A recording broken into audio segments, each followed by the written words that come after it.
చౌరస్తా నుంచి 32 కిలోమీటర్ల దూరంలో దట్టమైన అడవుల్లో ఉంది సలీశ్వర క్షేత్రం.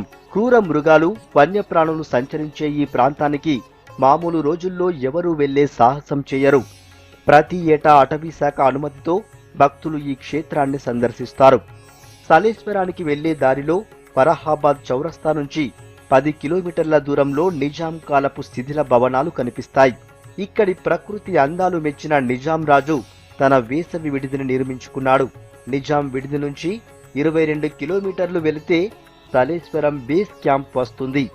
అక్కడి నుంచి సలేశ్వరం జలధారను చేరేందుకు 2 కిలోమీటర్లు నడవాలి. అక్కడ 2 ఎత్తైన గుట్టల మధ్య లోతైన లోయలోకి దూకుతూ సలేశ్వర జలపాతం భక్తులకు కనువిందు చేస్తుంది.